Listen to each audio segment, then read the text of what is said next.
All right, this is Deanna Marie, and welcome back here to the Clue Seat. And today we're going to be talking about God's promise to you, how it's getting ready to come to pass. So let's get started. All right, so we're going to look at Genesis 18 today. We're going to look at Abraham and Sarah. And backstory, Sarah got promised that she was going to bear a child for Abraham, and she's waiting, and she's been waiting for many, many years. And she's gotten to the point where she's just sad and bitter about this promise, because it's just a reminder to her, I feel like, that God didn't help her get the promise, get what she really wanted, okay? It's just a reminder. Every day she's just wearing it at this point, right? And God shows up to the tent, and yeah, he's going to talk to Abraham, but I think he mainly went there to talk to Sarah. And he ends up telling Abraham, your wife's going to bear a son. And Abraham's like, I know, I already have a son with a different girl. And basically God just flat out says, no, Sarah. He says her name, he calls her out, and he says, Sarah will have a child by this time next year. I'm going to come back and your promise is going to be fulfilled.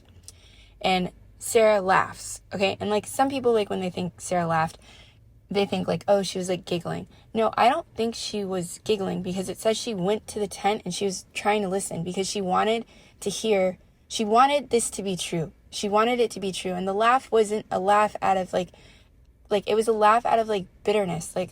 Sure, now this is going to happen. Okay, yeah, buddy, you've been promising me this for years. Now I'm going to have it. And that was the type of attitude she had. And some of you guys have that. God's promised you something and you're like, sure, I've heard this word before. I know by this time tomorrow, God makes all things new. And you're listening to it and you're listening to it. And you're you've got this bitter laugh. And in all actuality, it's not bitter anger. It's disappointment.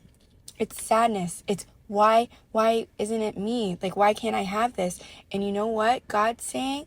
Want to know what God's saying right now? By this time tomorrow, by this time next year, by this time, whatever time God has promised you, the promise, it's going to come to pass. And you know what? Sarah gets that baby. And you know what she names it? Laughter, joy. It turns from a laughter of bitterness into a laughter of joy, tears of joy and happiness. And God will take that which he promised you, which is turned into this bitterness and this source of sadness for you right now. He's going to turn that and turn it into a source of happiness. You will laugh. You will praise him for what he's going to do for you. So anyways, share, subscribe, comment as always.